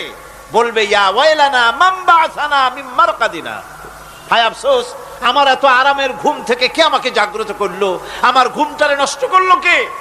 আওয়াজ আসবে হাদা মা ওয়াদার রহমান ওয়া সাদাকাল মুরসালুন, এটা হচ্ছে রহমানের সেই ওয়াদা, আর মুরসালিনরা নবীরা সত্য কথাই বলেছিলেন, সেই কিয়ামত অনুষ্ঠিত হচ্ছে। আমার বন্ধুগণ, সেজন্য এই দুনিয়ার মোহে পড়ে থাকলে পরে দুনিয়ায় যারা অগ্রাধিকার দিবে দুনিয়াকে পরকালের তুলনায়, জবাব দিতে পারবে না কবরের ভিতরে গিয়া। আর যারা পরকালকে অগ্রাধিকার দিবে, দুনিয়ার চাইতে পরকালকে বেশি অগ্রাধিকার দেবে, আর আল্লাহর ভয় কলিজার ভিতরে রাখবে, কবরের জবাব সঠিকভাবে দিতে পারবে, কিয়ামতের দিন আল্লাহ রাব্বুল আলামিন তাদের জন্য জান্নাত দান করবেন। জোরে বলেন আমিন। দুনিয়াটা হচ্ছে দুনিয়া যেখানে আমরা আসি। আমি আগেই বলেছি দুনিয়া হচ্ছে আদনা শব্দ থেকে এর উৎপত্তি হয়েছে। তুচ্ছ, নিকৃষ্ট, এটার দাম নাই, এটার মূল্য নাই। হযরত ইবনে কাইয়িম রাহিমাহুল্লাহ নওয়ারাল্লাহু মারকাদাহু ওয়া জাআলাল জান্নাতা মাসওয়াহু, হযরত ইবনে কাইয়িম তিনি বলছেন, সুন্দর করে বলছেন দুনিয়া সম্পর্কে, মা মাদা ফিদ দুনিয়া আহলামুন ওয়া মা বাকিয়া মিনহা আমানি ওয়াল ওয়াক্তু বাইনাহুমা দাইউন। মা মাদা ফিদ দুনিয়া আহলামুন, জীবনের যে অংশ ফেলে এসেছি সেটা আজ একটা স্বপ্ন। ওয়া মা বাকিয়া মিনহা আমানি, আর জীবনের যে অংশ সামনে বাকি আছে সেটা এখন একটা আকাঙ্ক্ষা। ওয়াল ওয়াক্তু বাইনাহুমা দাইউন, আর এর মাঝখান থেকে সময় সব চলে যাচ্ছে। কত বড় কথা চিন্তা করেছেন? জীবনের যে অংশ ফেলে এসেছি তা আজকে স্বপ্ন, তা আজ কি বলেন? স্বপ্ন। আর সামনে যা আছে সেটা আকাঙ্ক্ষা, আর মাঝখান থেকে সময় সব চলে যাচ্ছে। এরপরে তিনি বলছেন, ওয়ামান ইয়াসহাবিদ দুনিয়া ইয়াকুন মিসলা কাবিদিন আলাল মাই খানাতুহু ফুরুজুল আসাবিঈ। দুনিয়াদারের অবস্থা হচ্ছে এই, কেউ যদি দুই হাতে পানি খামসায় ধরে, দুই হাতে কি ধরছে বলেন? দুই হাতে পানি খামসায় ধরেছে, খুব মজবুত করে ধরেছে, 2 মুঠ পানি। বলেন থাকবে কতটুকু? কতটুকু থাকবে? 1 ফোঁটাও থাকবে না, কারণ তার আঙ্গুলের ফাঁক তার সাথে খেয়ানত করবে, আঙ্গুলের ফাঁক দিয়া পানিগুলি সব বেরিয়ে চলে যাবে। সুতরাং দুনিয়া যারা চায় তারা ঠিক পানি খামসায় ধরলে পানি যেমন হাতের ভেতর থেকে খেয়ানত করে চলে যায়, যারা দুনিয়া চায় দুনিয়াও তাদেরকে এভাবে ফাঁকি দিয়ে চলে যায়। তবুও দুনিয়ার মায়া মানুষের এত বেশি। আল্লাহর নবী বলেন, লাউ কানা লি ইবনি আদম ওয়াদিন মিন যাহাবিন লাহাব্বা ইয়াকুনা লাহু সানিন। এই পৃথিবীতে যদি কাউকে একটা মাঠ ভরে যদি সোনা দেওয়া যায়, লোকটা বলবে রব্বুল আলামিন, আমি যদি আরেকটা মাঠ এরকম সোনা ভরা পেতাম। দ্বিতীয় আরেকটা মাঠ দেওয়া হলে আবার বলবে যদি তৃতীয় আরেকটা মাঠ সোনা ভরে যদি পেতাম। নবীজি বলেন, ওয়ালা ইয়ামলাউ জাওফু ইবনু আদামা ইল্লা তুরাব। যা করতে হবে আখিরাতে জবাবদিহিমূলক জীবন যাপন করতে হবে। আপনি ব্যবসা করবেন, ওজনে কম দিতে পারবেন না, আপনি খাদ্যে ভেজাল দিতে পারবেন না, চুরি করতে পারবেন না, ডাকাতি করতে পারবেন না, জেনা করতে পারবেন না, বদমাশি করতে পারবেন না, মদ খেতে পারবেন না, সন্ত্রাসী হতে পারবেন না, হাইজ্যাকার হতে পারবেন না, চাঁদাবাজ হতে পারবেন না, মুনাফাখোর হতে পারবেন না, আপনি চোরা কারবারি হতে পারবেন না, ঘুষখোর হতে পারবেন না, সুদখোর হতে পারবেন না। এই সব কাজ পরকালকে বিশ্বাস করলেই এ সমস্ত কাজ থেকে মানুষ বিরত থাকতে পারে। কথা ঠিক কিনা? এটাই হচ্ছে পথ। সুতরাং এই পৃথিবী থাকবে না, এটা কি চিরকাল থাকবে না? এর একটা পরিসমাপ্তি ঘটবে। যেমন করে সারা বছর লেখাপড়া করার পর কলেজে, বিশ্ববিদ্যালয়, মাদ্রাসায়, হাই স্কুলে, সব জায়গায় সারা বছর লেখাপড়া করার পর যেমন পরীক্ষা দেওয়ার একটা দিন আসে, সারা বছর ব্যবসা করার পর হিসাব নিকাশ করার যেমন একটা সময় আসে, সারা মাস চাকরি করার পর বেতন পাওয়ার যেমন একটা দিন আসে, সারা জীবন চাকরি করার পর পেনশন পাওয়ার যেমন একটা সময় আসে, অনুরূপভাবে এই দুনিয়া যেদিন শেষ হয়ে যাবে, আল্লাহ নির্ধারিত সময় শেষ হয়ে যাওয়ার পর একটা সময় আসবে যখন আল্লাহ রব্বুল আলামিন সব শেষ করে দিবেন, লন্ডভন্ড হয়ে যাবে, কিছুই থাকবে না। কোরআনে কারিমে আল্লাহ সব বলেছেন, কোরআনে সব আল্লাহ বলে দিয়েছেন। আল্লাহ পাক বলেন এই পৃথিবীর সব কেমন ভাবে ধ্বংস হবে তার চিত্র আল্লাহ পাক কোরআনে কারিমে তুলে ধরেছেন। ইযাস সামাউ ফাতারাত ওয়া ইযাল কাওয়াকিবু তাসারাত ওয়া ইযাল বিহারু ফুজ্জিরাত ওয়া ইযাল কুবুরু বুসিরাত। যখন আকাশসমূহ দীর্ণ বিদীর্ণ হয়ে যাবে, তারকাগুলি বিক্ষিপ্ত হয়ে ছিটকে পড়বে, আর সমুদ্রগুলি উচ্ছ্বসিত হয়ে পড়বে, কবরগুলি সব তার ভেতরে যা আছে উদ্গীরণ করে দেবে, তারকাগুলি স্থিমিত হয়ে যাবে। এরপরে সমস্ত আকাশগুলি কাতাইয়িস সিজিল্লিল কুতুব, কিতাবের পৃষ্ঠার মতো একটার পরে একটা ঠাস ঠাস করে পড়তে থাকবে, চূর্ণ বিচূর্ণ হয়ে ভেঙে চুরে একাকার হয়ে যাবে। পাহাড়গুলিকে উড়িয়ে দেওয়া হবে, চন্দ্র এবং সূর্য একাকার হয়ে যাবে। আল্লাহ রাব্বুল আলামিন বলেন, ফাইদা বারিকাল বাসার ওয়া খাসাফাল কমার ওয়া জুমিআশ শামসু ওয়াল কমার। চক্ষু যখন বিস্ফারিত হয়ে যাবে, চাঁদ যখন তার আলো হারিয়ে ফেলবে, সূর্য যখন তার আলো হারিয়ে ফেলবে, চাঁদ আর সূর্য সব একাকার হয়ে যাবে, সেই সময়ের অবস্থাটা কি চিন্তা করো। মানুষ হয়রান হয়ে দৌড়াদৌড়ি করবে। ওয়াহুমিলাতিল আরদু ওয়াল জিবালু ফাদুক্কাতা দাক্কাতান ওয়াহিদা। জমিন এবং পাহাড়গুলির মধ্যে আল্লাহ রাব্বুল আলামিন সংঘর্ষ বাঁধিয়ে দিবেন, পাহাড়গুলি ভেঙে চুরে টুকরা টুকরা হয়ে যাবে, পাহাড়গুলি উঁচু করে জমিনের উপরে আছাড় মেরে আল্লাহ রাব্বুল আলামিন ভেঙে চুরে চুরমার করে দিবেন। সুবহানাল্লাহ। ওয়া তাকুনুল জিবালু কালইহনিল মানফুস, পাহাড়গুলো পেঁজা ধোনা তুলার মতো করে উড়িয়ে দেওয়া হবে, পাহাড় উড়ে যাবে। সুবহানাল্লাহ পড়ো। পাহাড় পাথরের তৈরি করা পাহাড়, এই পাহাড়গুলি তুলার মতো হয়ে উড়বে কিভাবে? আমি এই দৃশ্য নিজের চোখে কিছুটা হলেও দেখছি। আজ থেকে 10 দিন আগে আমি ইটালি সফর করে এসেছি। ইটালির রাজধানী রোম। রোম প্রাচীন সভ্যতার লালন ভূমি। কোরআনে কারিমে সূরা রোম রয়েছে, এই রোম সেই রোম। এখানের বাদশার কাছে রাসূল করিম সাল্লাল্লাহু আলাইহি সাল্লাম হেরাক্লিয়াসের কাছে চিঠি পাঠিয়েছিলেন, সেই রোম। 12 থেকে 15,000-এর মতো বাংলাদেশি মুসলমান সেখানে আছে। জুমার দিন, যেদিন আমি গেলাম তার পরের দিনই জুমা ছিল, জুমার নামাজ পড়লাম ভ্যাটিকানের কাছেই বিশাল মসজিদ, ইউরোপের ভিতরে সবচাইতে বড় মসজিদ এটা। রোম ইসলামের দুশমনদের রাজধানী। সেইখানে যখন আজান হচ্ছে আশহাদু আন্না মুহাম্মাদার রাসূলুল্লাহ, আমার অনুভূতির কথা আপনাদেরকে বোঝাতে পারবো না, কি অনুভূতির সৃষ্টি হয়েছে আমার ভেতরে। ভ্যাটিকানের পোপ এক পাশে, কিছু দূরেই ভ্যাটিকান, ওটা হচ্ছে গোটা পৃথিবীর সমস্ত খ্রিস্টানদের কাবা, ভ্যাটিকান। তার পাশেই বিশাল মসজিদ, সেখানে নামাজ পড়লাম। চিন্তার ভেতরে আসলো আল্লাহ রাব্বুল আলামিন তার হাবিবের নাম, তার তাওহীদ, তার রিসালাতকে কিভাবে বিশ্বময় ছড়িয়ে দিলেন। আবু জাহেল চাইছিল মুহাম্মদ সাল্লাল্লাহু আলাইহি ওয়াসাল্লামকে স্তব্ধ করে দেবে মক্কার জীবনেই। কত বদনাম, সাহের, কাহেন, কাযযাব, শায়ের, নাউযুবিল্লাহি মিন যালিক, কত গালাগালি করলো।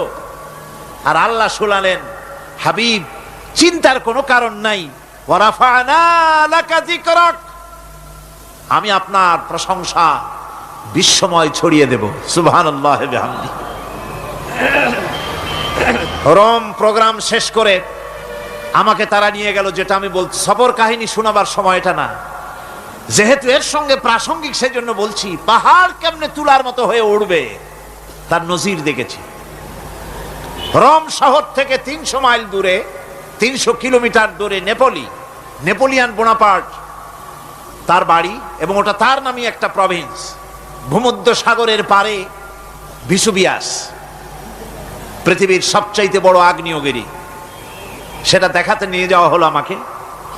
যে পাহাড়টা পৃথিবীর মাটি থেকে তার চূড়া হচ্ছে 3 মাইল উঁচু, এর 2 মাইল গাড়িতে করে ঘুরে ঘুরে যাওয়া যায়, এরপর আর গাড়িতে যাওয়া যায় না, বাকিটুকুন যেতে হবে হেঁটে হেঁটে। পাহাড়ের উপরে অক্সিজেন কম, বেশ কষ্ট হচ্ছিল উঠতে। জীবনে প্রথম পাহাড়ে চড়েছি, জাবালে নূর, রাসূল করিম সাল্লাল্লাহু আলাইহি সাল্লামের উপরে যেখানে ওহী হয়েছিল সর্বপ্রথম। পাহাড় চড়ার একটা অভিজ্ঞতা ওখান থেকে আমার কিছুটা হয়েছিল। খুব কষ্ট হলো বাকি 1 মাইল উঠতে। যখন বিসুবিয়াসের একদম শীর্ষে চলে গেছি, সেখানে গিয়ে আমার সাথে 15-20 জন লোক ছিল। আমি নিজে আল্লাহু আকবার বলে আমার গলা থেকে আওয়াজ বেরিয়ে গেল। আমি দেখতে পেলাম বিসুবিয়াসের শীর্ষে বিশাল গর্ত। আমার মনে হয় গর্তটা এই মাঠের 1/4 হবে। এই মাঠের 1/4 হবে গর্তটা। সেই গর্তটার গভীরতা হচ্ছে 1.5 কিলোমিটার। এইখান থেকে পাথরগুলি উত্থিত হয়েছে, আগ্নেয়গিরি পাথর আগুনে গলে লাভা হয়ে এগুলি পাহাড় বেয়ে উপচে পড়েছে, চতুর্দিকে 12 মাইল ছড়িয়ে গিয়েছে। আমার মনে পড়লো ওয়াকুদুহান নাস ওয়াল হিজারা, জাহান্নামের আগুনের ইন্ধন হবে মানুষ আর পাথর। আমি সেখানে সেজদায় পড়ে গিয়া কান্নাম আর বললাম, আল্লাহ জাহান্নামের আগুন হারাম করে দিও আমাদের জন্য। পাথর কিভাবে গললো, গলে পাথরগুলি গলে পুড়ে চতুর্দিকে পড়েছে আর ছিটকেছে, চতুর্দিকে ছিটকে পড়েছে। সেই পাথরগুলি ছিটকে ছিটকে যেগুলি পুড়ে পড়েছে সেগুলিকে দূরে সাদা রঙের বলে মনে হয়, কোনোটা সাদা কোনোটা কালো, মনে হয় যেন তুলার মতো হয়ে পড়ে আছে চতুর্দিকে। 1944 সনে তৃতীয়বারের মতো ভিসুবিয়াসী অগ্নিগিরি যে অগ্নি উৎপাত করে তাতে আশেপাশের 12 মাইল এলাকা এফেক্টেড হয়ে যায়। পাথরগুলি গলে এভাবে বিধ্বস্ত করে দিয়েছে। এখান থেকে এখানে জোহরের নামাজ, আসরের নামাজ আমরা পড়লাম, আল্লাহর কাছে খুব দোয়া করলাম। এখনো ধোঁয়া উঠতেছে, এখনো পাহাড়ের ফাটল দিয়ে ধোঁয়া উঠছে। একজন হাত দিয়ে আমাকে বলল যে খুব গরম লাগে ধোঁয়াগুলি। ওখানকার লোকেরা বলল যে ভেতরে এখনো আগুন আছে, তবে সুপ্ত, যে কোনো মুহূর্তে আবার তা জাগ্রত হতে পারে। আমরা সেখান থেকে নেমে এলাম। একটু কিছু দূর গিয়েই সেখানে হলো পম্পেই শহর। এই পম্পেই শহরটা হচ্ছে ঈসা আলাইহিস সালামের জন্মের 2000 বছর আগে এই শহর তৈরি হয়। ঈসা আলাইহিস সালামের জন্মের 179 বছর পর ভূমিকম্প হয়। সেই ভূমিকম্পে গোটা পম্পেই শহরটা পৃথিবীর মানুষের চোখের আড়াল হয়ে যায়, ধ্বংস হয়ে যায়, মাটির তলায় গরক হয়ে যায়। আজ থেকে 200 বছর আগে মাটি খনন করতে গিয়ে এই শহর আবিষ্কৃত হয়। পুরা শহরটা খুঁড়ে তারা বের করেছে। 180 হেক্টর জমিনের উপরে এই বিশাল শহর। ঘুরে ঘুরে দেখলাম, গাড়ি চলে না সেখানে, পায়ে হেঁটে দেখতে হলো। প্রশস্ত রাস্তা। আজ থেকে 4000 বছর আগের মানুষেরা রাস্তা বানাতে জানতো পাথর দিয়ে, এবং রাস্তার দুধারে তাদের ছিল ফুটপাত, পানির ব্যবস্থা, নগরায়নের সব রকমের সুযোগ সুবিধা। তারপরে সেখানে বিচারালয়, এরপরে দোকানপাট, বাজার ঘাট, সবকিছুর ব্যবস্থা রয়েছে।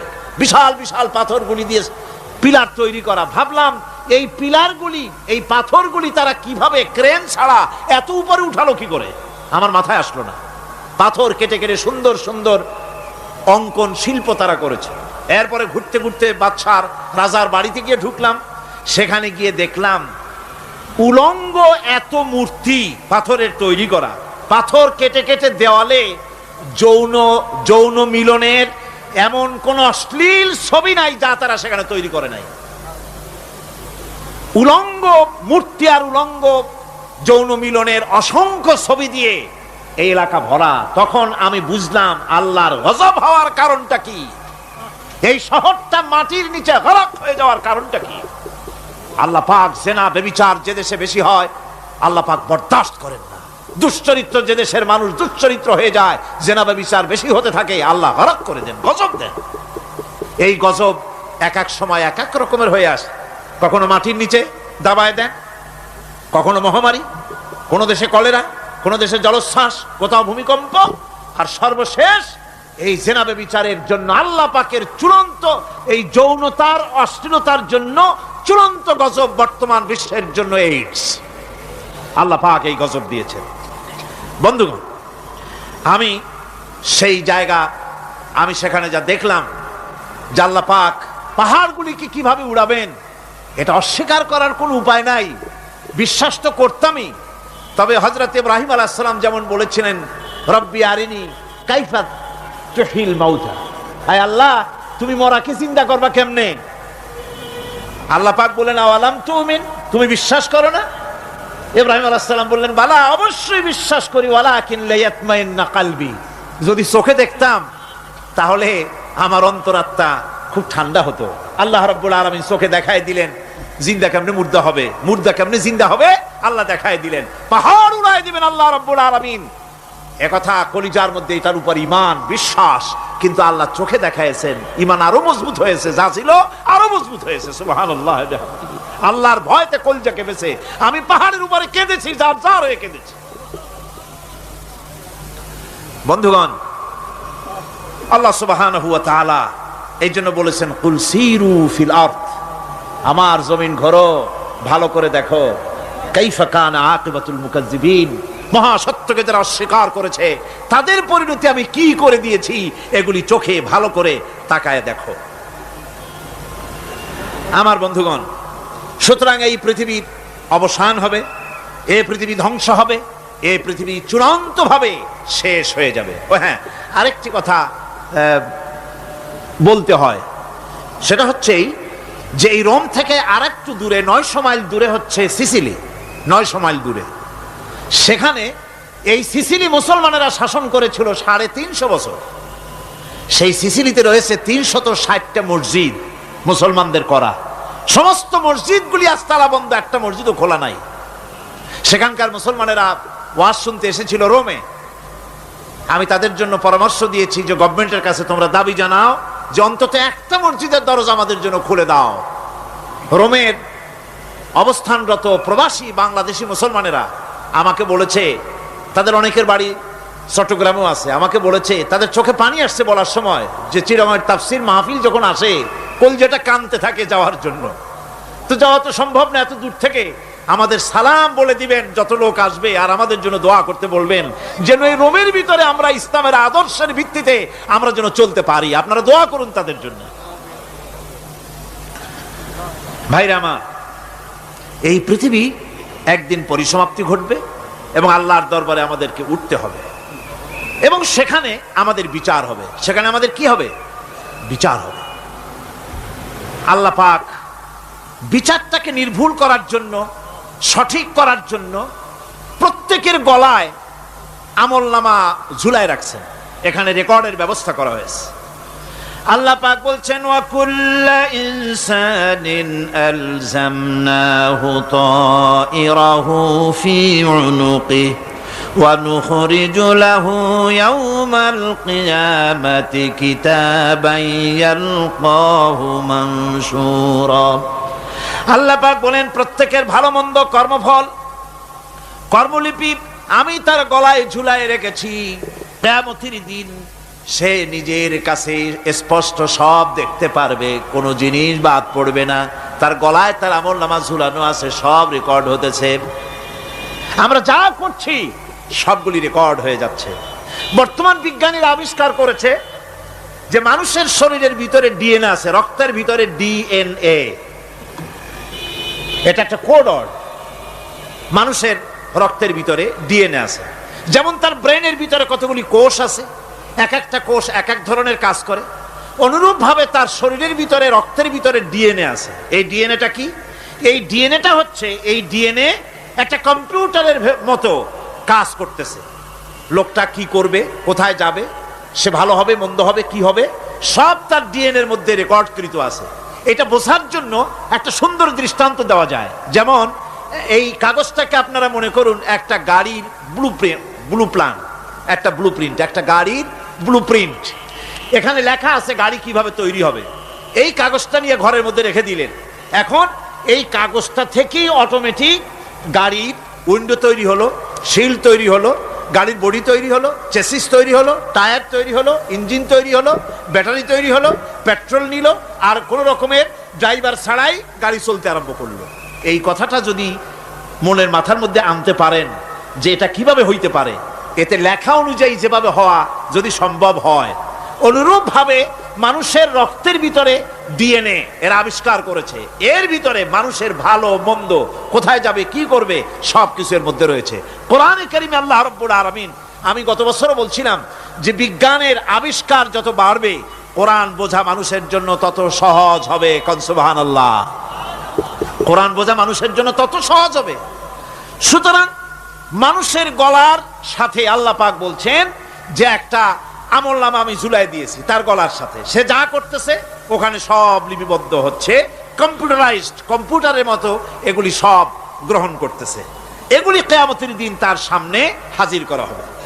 কিয়ামতে যখন আমলনামা তার সামনে দিয়ে বলা হবে, ইকরা কিতাবাকা কাফা বিনাফসিকাল ইয়াওমা আলাইকা হাসিবা, তাকে বলা হবে নিজের কর্মলিপি নিজেই পড়ো, আজ তুমি তোমার নিজের হিসাব নিতে যথেষ্ট। বন্ধুগণ, এই মাহফিলে যত লোক আমরা বসে আছি, আমরা আমাদের হিসাব নিতে যথেষ্ট না আরেকজন লাগবে? কোন আমরা যথেষ্ট কিনা? কথা বোঝেন নাই। আমি বলতে চাইছি এটা, আমরা যদি এখন চোখ বুঝে চিন্তা করি যে পিছনের জীবনে কি করেছি, মনে পড়বে নাকি পড়বে না? বলেন সবাই, পড়বে কি পড়বে না? ছোটবেলায় কবে পায়ের নিচে কাটা ফুটেছিল, কবে কোথায় আছাড় খেয়েছিলেন, কবে কার বেল তাল আম কাঁচা আম চুরি করে খেতে গিয়ে কিল খেয়েছিলেন, তাড়া খেয়েছিলেন, তাকে এখন মনে নাই? আছে। তাহলে কিল, ওই তাল বেল চুরি করতে গিয়ে যে কিলটা খাইছিলেন সেটাও মনে আছে, ভালো মন্দ সব মনে আছে। তাহলে কোন হোটেলের রুমে কি করছিলেন, কোন স্কুলে কোন কলেজে কি করছিলেন, তারপরে জীবনে ছোট বড় ঘটনাগুলি চোখ বুঝতে মনে পড়বে না? এবার হিসাব করেন, মনে যদি পড়ে এবার হিসাব করেন আপনি জান্নাতি না জাহান্নামে। আপনি আপনার নিজের হিসাব নেওয়ার জন্য যথেষ্ট। তাকে হিসাব করতে বলা হবে, তোমার হিসাব, তোমার নিজের হিসাব নেওয়ার জন্য তুমি যথেষ্ট, তোমার হিসাব তুমি নিজেই করো, এটা পড়ো। আর সেই কিয়ামতের দিন কোনো সাহায্যকারী মিলবে না। লান তানফাকুম আরহামুকুম ওয়ালা আওলাদুকুম ইয়াউমাল কিয়ামা। লান তানফাকুম, কিয়ামতের দিন কোনো ফায়দা হবে না, অবশ্যই কোনো ফায়দা হবে না, কোনো উপকারে আসবে না। কিয়ামতের দিন তোমার সন্তান, তোমার স্ত্রী, তোমার মাল, তোমার সম্পদ কোনো উপকারে আসবে না। কিয়ামতের ময়দানে সেদিন সব তোমার সাথে বিচ্ছেদ করবে, সব পালায় যাবে। সেখানে উৎকোষেরও কোনো কারবার নাই যে ঘুষ টুস দিয়া, ফেরেশতাদের কোনো রকম বুঝবাজ দিয়া, আলাদা কোনো চোরাগলি পথ দিয়া একেবারে ফুট করে ভেসতে চলে যাবেন, এমন কোনো সুযোগ নাই। অনেকে বলে, হুজুর এমন কিছু দোয়া শিখায় দেন যাতে ওই সব জেহাদ বোমা এগুলি খুব ভয় পাই, ও সব রাস্তা টাস্তা না, খুব সহজে কিছু দোয়া দুরুদ করিয়া আস্তে করে জান্নাতে চলে যাওয়া যায়, এরকম একটা দোয়া, এরকম একটা পথ বলে দেন। আমি বলি, ভাই এরকমের কোন চোরাগলি আমার রাসূল আবিষ্কার করতে পারেন নাই, আল্লাহর পয়গম্বরের ওই ধরনের কোন পথ আবিষ্কার করতে পারেন নাই। সেখানে কিয়ামতের দিন কাউকে উৎকোষ গ্রহণ করার কেউ নাই, উৎকোষ দেওয়া যাবে না। আর উৎকোষ দিবি না বা কি, আপনার কাছে কিছু নাইও, থাকলেও নেওয়ার কেউ নাই। এই দুনিয়ায় ফাঁকিবাজি করে বহুত কিছু করা যায়, কিন্তু কিয়ামতের মাঠে এগুলি কিছুই চলবে না। আল-ইয়াওমা লা ইয়ানফাউ মালুন ওয়ালা বানুন, কিয়ামতের দিন ধন সন্তান সন্ততি আর সম্পদ কোনো কাজে লাগবে না। সেদিন শুধু আমল যদি ভালো হয় কাজে লাগবে, আমল খারাপ হবে সব শেষ হয়ে যাবে। আল্লাহ রাব্বুল আলামিন নবীজিকে ডেকে বলেছেন, নবী আপনি বলেন, কুল মা কুনতু বিদআম মিনার রাসূল, আপনি বলুন আমি কোন নতুন রাসূল নই, আমার আগে অনেক নবী রাসূল পৃথিবীতে এসেছেন, তারা বিদায় হয়ে গেছেন। আমি জানি না কিয়ামতের দিন আল্লাহ রাব্বুল আলামিন আমার সাথে কি ব্যবহার করবেন, আর আমি এও জানি না যে কিয়ামতের দিন আল্লাহ পাক তোমাদের সাথে কি ব্যবহার করবেন। এই আয়াত নাজিল হওয়ার পর আল্লাহর হাবিব তার মেয়েকে ডাকলেন, জামাইকে ডাকলেন, নাতিদেরকে ডাকলেন, আহলে বাইতদেরকে ডাকলেন, আর বললেন, ও আমার মেয়ে, কলিজার টুকরা ফাতেমা গো শোনো, কেবলমাত্র আয়াত নাজিল হয়ে গেল, আল্লাহ পাক আমাকে শোনায়ছেন কিয়ামতের দিন আমি জানি না আমার সঙ্গে কি ব্যবহার করা হবে, আর এও জানি না যে তোমাদের সাথে কি ব্যবহার করা হবে। ও আমার কলিজার টুকরা মেয়ে ফাতেমা, কিয়ামতের দিন মুহাম্মদ সাল্লাল্লাহু আলাইহি সাল্লামের মেয়ে, এই হিসাবে তোমার নাজাতের ফয়সালা হবে না। ও আমার কলিজার টুকরা নাতি হাসান আর হোসেন, কিয়ামতের দিন মুহাম্মদ সাল্লাল্লাহু আলাইহি সাল্লামের নাতি হিসাবে ফয়সালা হবে না। ও আমার জামাই হযরতে আলী, কিয়ামতের দিন আমার জামাই হিসাবে নাজাতের ফয়সালা হবে না। আমল যদি ভালো হয় ফয়সালা ভালো হবে, জান্নাতে চলে যাবে। আমল যদি খারাপ হয় কার নাতি কার জামাই দেখা হবে না। সুবহানাল্লাহ। কঠিন কিয়ামতের মাঠ। এই পরকালের বিশ্বাস যদি কলিজার মধ্যে ঢোকে মানুষ ভালো হয়ে যাবে। কোন সুবহানাল্লাহ। আপনারা কোন মানুষের চরিত্র ভালো কি পুলিশে বানাইতে পারবে? আপনাদের দৃষ্টিতে পারবে? কথার জবাব যে দিলেন না। পুলিশে কি মানুষের চরিত্র ভালো বানাইতে পারবে? পুলিশের চরিত্র ভালো বানাবে কেডা? সেটাই তো কথা। মানুষের চরিত্র যাতে ভালো থাকে, মানুষের জন্য খারাপ কাম না করে, সেজন্য পুলিশ। পুলিশ যাতে খারাপ কাম না করে সেজন্য আরো একটা ডিপার্টমেন্ট আছে না? তারা যাতে খারাপ কাজ না করে সেজন্য আর একটা আছে। এন্টি করাপশনের আবার এন্টি করাপশন আছে, তার উপর আবার এন্টি করাপশন আছে। এন্টিটার অভাব নাই। সুতরাং পুলিশ দিয়া, বিডিআর দিয়া, আর্মি দিয়া মানুষের, দেশের, জাতির চরিত্র ভালো বানানো যায় না। রাসূলুল্লাহ এ দিয়া বানান না, এটা ইসলামের নিয়ম নয়। পুলিশ দিয়া, আর্মি দিয়া দেশের মানুষের চরিত্র ভালো বানানো যায় না। চরিত্র ভালো বানানো যায় কেবলমাত্র পরকালের ভয় দিয়া। কিসের ভয় দিয়া? প্রকৃতপক্ষে সৎকারী মুমিন, ভালো কাজ করা, প্রকৃত মুমিন, সত্যিকারের ভালো মানুষ, সত্যিকারের ইমানদার হওয়ার জন্য 10টি কাজ লাগবে। কয়টি কাজ? 10টি কাজ লাগবে। সেই 10টি কাজের একটি কাজ গত বছর আপনাদের খেদমতে আরজ করা হয়েছে, 2টি বলা হয়েছে। বাকি আজকে বললাম আর একটা, হয়ে গেল 3টা। বাকি আছে কয়টা? 7টা। বাকি আছে আরো 7টা। পরকাল ভিত্তিক জীবনযাপন যদি করতে পারি তাহলে আমরা হব দুনিয়ার শ্রেষ্ঠ মানুষ। কোন আলহামদুলিল্লাহ। আমার দেশ, আমার জাতি, আমার school, college, university, secretariat, cantonment, রান্নাঘর থেকে শুরু করে বঙ্গভবন, দেশের সর্বত্র মানুষের ভেতরে যদি পরকালের জবাবদেহিমূলক জীবনযাত্রার অনুভূতি সৃষ্টি করে দেওয়া যায়, কিয়ামত আছে আর জবাব দিতে হবে আল্লাহর দরবারে। এই পরকালকে এভাবে বিশ্বাস করতে পারলে, ওইভাবে জীবন গড়তে পারলে দেশ সুখী হবে, সমৃদ্ধশালী হবে, বিপদ দূরীভূত হবে, অন্ধকারের আমানিশা দূর হয়ে গিয়ে পৃথিবীতে আবার সুন্দর সূর্য উদিত হবে। ইসলামের নতুন বার্তা নিয়ে পৃথিবীতে শান্তি আসবে, সুখ আসবে, সমৃদ্ধি আসবে, স্বাধীনতা টিকবে, সার্বভৌমত্ব টিকবে। দেশ এক সুখী, সমৃদ্ধশালী, সুন্দর দেশে পরিণত হবে। বাংলাদেশ হবে পৃথিবীর একটা আদর্শ দেশে পরিণত হয়ে যাবে। যদি এই কথাগুলি আমরা বিশ্বাস করি আর আমল করে চলতে পারি, আল্লাহ পাক যেন সে তৌফিক আমাদের দেন। সকলে বলি আমিন। সকলে কন আমিন। মুনাজাত হবে, দাঁড়ানো ভাইরা বসেন। মুনাজাত হবে, দাঁড়ানো ভাইরা সকলে বসেন। ওই যে রাস্তায় যারা দাঁড়িয়ে আছেন, পাশে যারা আছেন, সব বসুন, এক মুহূর্তে বসুন। মুনাজাত, দোয়া। আমি গত বছর বলেছি, এবারও বলি, মুনাজাতের কথা বললে কিছু লোক আছে, এই 2, 4 জন 5 জন হাঁটে। এটা কিন্তু একটা আসলেই বেয়াদবি। এটা কি কন্ত দেখি? যেহেতু মুনাজাত করা হচ্ছে কার কাছে? দোয়া করা হচ্ছে কার কাছে? কখনোই সাহস করবেন না যে দোয়া করার কথা বললে আপনি হাঁটবেন। কেন? দুঃখটা কিসে? মুনাজাত করিয়া উজু লাগে, উজু করে আসবেন, নামাজ পড়বেন জামাতে। অবশ্যই আলোচনাগুলি খুবই গুরুত্বপূর্ণ। আগামীকাল, পরের দিন এর একটা যদি মিস করেন, গ্রেট মিস্টেক হবে। এটা বড় রকমের আপনি একটা লস করবেন।